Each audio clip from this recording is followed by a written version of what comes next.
जय वाल्मीकि हर हर वाल्मीकि जी।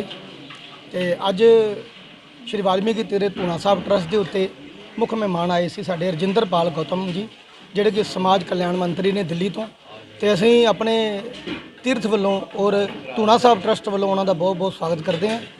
तो अज जिस तरह सतगुरु मलकीर नाथ जी को संत समाज का मुखी बनाया गया, विशेष तौर तो इस करके आए सन भी अज उन्होंने बधाई दी जाए, नाल उन्होंने संतां नूं भी सम्मानित किया है। असीं उन्होंने इत्थे आया नूं जी आए कहने और बहुत बहुत स्वागत करते हैं। जय वाल्मीकि हर हर वाल्मीकि। आप अमृतसर में पहुँचे, इस मीटिंग के दौरान पहुँचे, क्या करेंगे? मैं तो यहाँ महर्षि वाल्मीकि जी के मंदिर में आया हूँ। यहाँ भी हमारे लोगों को न्याय की लड़ाई लड़नी पड़ रही है।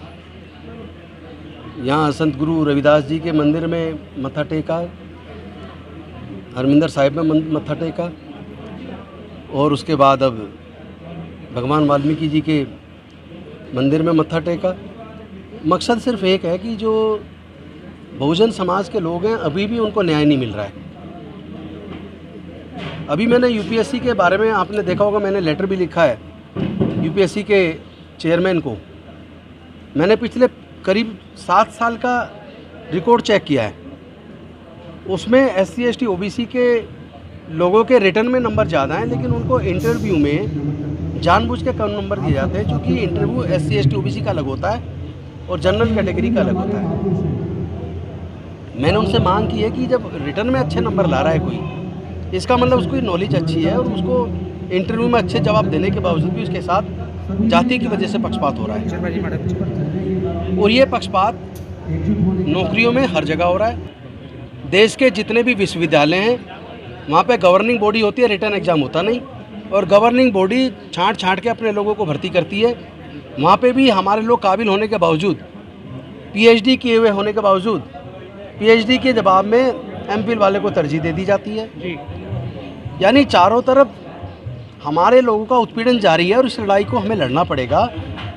इसीलिए हमारा प्रयास है कि सब लोग बहुजन समाज के एकजुट हों, तभी हमारे हक अधिकार सुनिश्चित हो सकते हैं।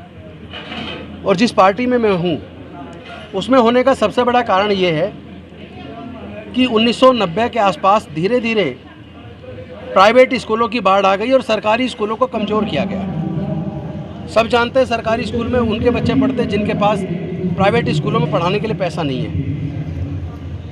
धीरे धीरे सरकारी स्कूलों की स्थिति इतनी कमज़ोर कर दी गई कि हमारे लोग जो सरकारी स्कूलों से पढ़ के अच्छी जगह आ जाया करते थे, हमारे बच्चों के भविष्य में अंधकार छा गया और हमें ज़रूरत थी कि हमें सरकारी स्तर पर अच्छे स्कूल मिल जाएं ताकि हमारे बच्चे मेहनत करके पढ़ के अपना भविष्य बना सकें। ऐसे में एक शुरुआत आम आदमी पार्टी के द्वारा दिल्ली में हुई और दिल्ली के अंदर हेल्थ और एजुकेशन को इन्वेस्टमेंट माना गया, प्रायोरिटीज़ दी गई।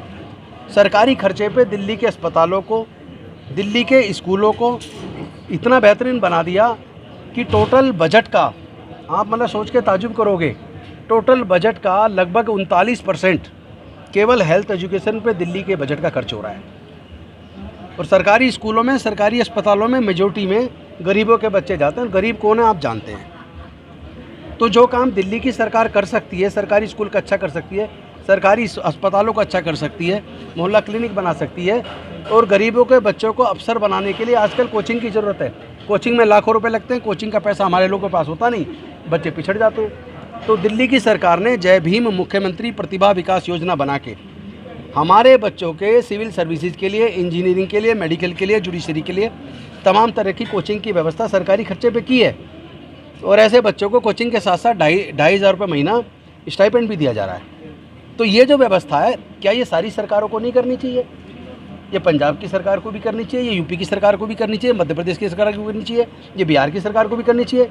जब पूरे देश की राज्य सरकारें एजुकेशन पे और हेल्थ पे पैसा खर्च करेंगी, तब कहीं जाकर गरीब समाज के बच्चों को आगे बढ़ने का अवसर मिलेगा। अभी तो यह कोई गंभीर बीमार हो जाए, अचानक डॉक्टर कह दे 10 लाख खर्च होगा, तो आदमी मर जाता है। कहाँ से लाए 10 लाख? या अपना घर दुकान बेच देगा, जो थोड़ा बहुत था वो भी ख़त्म। तो क्या इलाज का खर्चा उठाने की जिम्मेदारी सरकारों की नहीं है? अगर दिल्ली की सरकार खर्चा उठा सकती है, क्या बाकी सरकारें नहीं उठा सकती? अगर दिल्ली की सरकार सरकारी स्कूल अच्छा कर सकते हैं, क्यों बाकी सरकार नहीं कर सकती? अगर दिल्ली की सरकार जय भीम मुख्यमंत्री प्रतिभा विकास योजना बना सकती है, तो क्या बाकी नहीं बना सकती? हमारे लोग सीवर में दम तोड़ देते हैं, लोगों के मल में उतरते हैं, शर्मनाक बात है। एक तरफ मंगलयान छोड़ रहे हैं, चंद्रयान छोड़ रहे हैं, पर सीवर साफ़ करने की आज तक हम ऐसी व्यवस्था नहीं कर पाए कि इंसान को अंदर ना उतरना पड़े। दिल्ली के अंदर ऐसी 200 मशीनें ला के अपने लोगों को उसका मालिक भी बनाया और सीवर के अंदर उतरने पे बैन भी लगाया। अभी उसमें 300 मशीन आ रही हैं। हम सीवर में, सेप्टिक टैंक में भी, प्राइवेट बिल्डिंग में भी अब हम अपने लोगों को मरने नहीं देंगे। अगर हम कर सकते हैं, क्या बाकी राज्य सरकारों को इसको प्राथमिकता पर नहीं करना चाहिए? तो जो अच्छा करेगा, हम पूरा समाज उसके साथ होगा, और जो हमारे हक अधिकार के ऊपर ध्यान नहीं देगा, हमारे बच्चों के भविष्य के बारे में काम नहीं करेगा, हम ऐसे लोगों को क्यों मजबूत करेंगे? बस इसी मुहिम के साथ पूरे देश में हम निकले और आज ये अमृतसर का दौरा। एक ही मैसेज देना चाहता हूँ कि बाबा साहब ने कहा था कि तुम सब लोग एक हो जाओ, एक हो जाओगे, लड़ने की जरूरत नहीं पड़ेगी, आपका अधिकार अपने आप मिल जाएगा। आप लोग जाति के नाम पे बटो मत, क्योंकि जिसने जाति बनाई है उसने ही हमें बांटा है, उसी ने हमें कमज़ोर किया है, उसी ने हमारा शोषण किया है, उसी ने हमारे पढ़ने लिखने पर बंदिश लगाई थी, उसी ने हमें गुलाम बनाया था। आज कम से कम आप लोग बाबा साहब की एक बात जरूर मान लो, केवल मूर्ति बाबा साहब की लगाने से काम नहीं चलेगा, केवल संत गुरु रविदास या भगवान वाल्मीकि को पूजा अर्चना करने से काम नहीं बनेगा। काम बनेगा इन जातियों को तोड़ने से।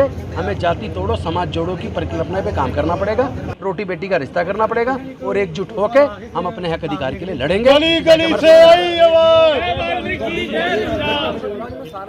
जय वाल्मीकि, हर वाल्मीकि। आज पावन वाल्मीकि तीर्थ जी दिल्ली तो कैबिनेट मंत्री हरजिंदरपाल जी गौतम भगवान वाल्मीकि ਧਰਮਸ਼ਾਲਾ ਅਤੇ ਬਿਰਧ ਆਸ਼ਰਮ ਦਾ ਉਦਘਾਟਨ ਕਰਨ ਵਾਸਤੇ ਪਹੁੰਚੇ ਹਨ। ਅਸੀਂ ਉਹਨਾਂ ਨੂੰ ਜੀਆਂ ਵੀ ਕਹਿੰਦੇ ਹਾਂ, ਨਾਲ ਧੰਨਵਾਦ ਵੀ ਕਰਦੇ ਹਾਂ। ਸੰਤ ਸਮਾਜ ਦੇ ਮੁਖੀ ਸੰਤ ਮਲਕੀਨਾਥ ਜੀ ਮਹਾਰਾਜ ਦੀ ਮੇਰ ਸਦਕਾ ਜੋ ਬਿਰਧ ਆਸ਼ਰਮ ਬਣਿਆ ਹੈ, ਧਰਮਸ਼ਾਲਾ ਬਣੀ ਹੈ ਜਾਤੀਆਂ ਦੇ ਰਹਿਣ ਵਾਸਤੇ, ਬਜ਼ੁਰਗਾਂ ਦੇ ਸੰਤਾਂ ਦਾ ਵੀ ਧੰਨਵਾਦ ਕਰਦੇ ਹਾਂ ਕਿ ਇਹਨਾਂ ਦਾ ਮੰਤਵ यात्रुओं के रहन की व्यवस्था करनी, लंगर की व्यवस्था करनी, अपाजा ट्राईसाइकिल, विधवा मशीना से सूट देनी।